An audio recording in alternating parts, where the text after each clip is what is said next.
Hello viewers, কেমন আছেন সবাই? আশা করি সবাই ভালো আছেন। আমি অ্যাডভোকেট জয়দেব চৌধুরী। আজকে আপনাদের সামনে হাজির হয়েছি একটা টপিক নিয়ে আলোচনা করার জন্য। এই চ্যানেলটা আপনাদের বিভিন্ন আইন বিষয়ে বিভিন্ন ধরনের টপিক নিয়ে এই চ্যানেলে আলোচনা করি আমি। তো অবশ্যই সাবস্ক্রাইব করে রাখবেন, আর আইন বিষয়ে আলোচনার সাথে অবশ্যই আমার সাথে থাকবেন। তো আজকে যে টপিকটা নিয়ে আলোচনা করব সেটা হচ্ছে দণ্ডবিধি আইনের ৩০০ ধারা। এই ৩০০ ধারায় ৫টি ব্যতিক্রমের কথা বলা হয়েছে, যেখানে একটা হত্যা অপরাধজনক নরহত্যা হিসেবে গণ্য হবে। তো চলুন শুরু করা যাক। চলুন আগে দেখা যাক হত্যা ও অপরাধজনক নরহত্যার শাস্তি কী।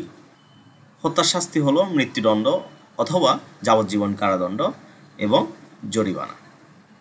আর অপরাধজনক নরহত্যার শাস্তি হলো যাবজ্জীবন কারাদণ্ড বা যে কোনো বর্ণনার কারাদণ্ড যার মেয়াদ 10 বছর পর্যন্ত হতে পারে এবং জরিমানা দণ্ডেও দণ্ডিত হবে। কাউকে হত্যা করলে সেটার ফল কখনোই ভালো হয় না। সে এই জীবনে অথবা পরকালের জীবনে অবশ্যই শাস্তি ভোগ করবে। কেউ যদি কাউকে খুন করে তাহলে সেটা নরহত্যা। আমাদের যে দণ্ডবিধি আইন আছে সেখানে হত্যা আর অপরাধজনক নরহত্যা এই দুটি শ্রেণীতে নরহত্যাকে ভাগ করেছে। তো কখন একটা হত্যা অপরাধজনক নরহত্যা হবে সেটা বলা হয়েছে দণ্ডবিধি ৩০০ ধারায়, যে ব্যতিক্রম ৫টা ব্যতিক্রম আছে সেখানে। একটা নরহত্যা যখন দণ্ডবিধি ১৮৬০-এর ৩০০ ধারার যে ৫টা ব্যতিক্রম আছে এর মধ্যে পড়বে, তাহলে সেই নরহত্যাটা অপরাধজনক নরহত্যা হয়ে যাবে, সেটা আর হত্যা হবে না। তো চলুন দেখে নেওয়া যাক সেই 5টা ব্যতিক্রম কি কি। প্রথম ব্যতিক্রমে বলা হয়েছে, যে ক্ষেত্রে অপরাধজনক নরহত্যা খুন বলে গণ্য নয়, অপরাধকারী গুরুতর ও আকস্মিক উত্তেজনার ফলে আত্মনিয়ন্ত্রণ ক্ষমতা রহিত অবস্থায় উত্তেজনা দানকারীর অথবা ভুলক্রমে বা দৈব ঘটনাক্রমে অপর কোনো ব্যক্তির মৃত্যু ঘটালে অপরাধজনক নরহত্যা খুন বলে গণ্য হবে না।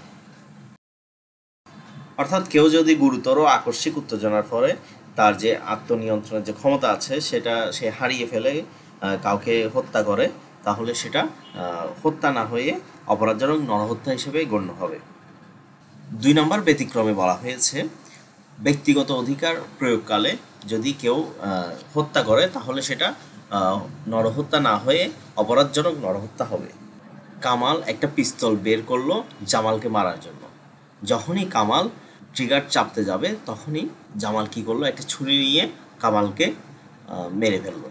তো সেটা হত্যা না হয়ে নরহত্যা হিসেবে, অপরাধজনক নরহত্যা হিসেবে গণ্য হবে, কারণ জামাল ব্যক্তিগত অধিকার প্রয়োগক্রমে এই হত্যাটা করেছে, অর্থাৎ তাকে সে নিজেকে রক্ষা করার জন্য এই নরহত্যাটি করতে বাধ্য হয়েছে, তাই সেটা হত্যা না হয়ে অপরাধজনক নরহত্যা হিসেবে গণ্য হবে। ৩ নম্বর ব্যতিক্রম হচ্ছে, কোনো সরকারি কর্মচারী তার সহজ সরল মনে তার দায়িত্ব যখন পালন করার সময় কারো মৃত্যু ঘটলে তখন সেটা হত্যা না হয়ে অপরাধজনক নরহত্যা হিসেবে গণ্য হবে। ৪ নম্বর ব্যতিক্রম হচ্ছে, কেউ যদি আকস্মিক উত্তেজনার ফলে কোনো পূর্ব পরিকল্পনা ব্যতীত কাউকে হত্যা করে তাহলে সেটা হত্যা না হয়ে অপরাধজনক নরহত্যা হিসেবে গণ্য হবে।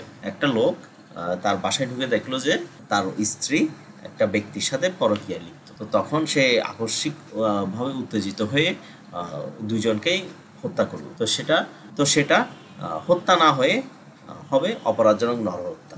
আর অপরাধজনক নরহত্যার শাস্তি হত্যার শাস্তির চেয়ে কিছুটা লঘু। ৫ নম্বর ব্যতিক্রমের মধ্যে হচ্ছে, কেউ যদি 18 বছরের অধিক বয়সী কোনো ব্যক্তিকে আত্মহত্যা করতে প্ররোচিত করে সেটা এবং ওই ব্যক্তি স্বেচ্ছায় মৃত্যুবরণ করে, তাহলে সেটা হত্যা না হয়ে অপরাধজনক নরহত্যা হিসেবে গণ্য হবে।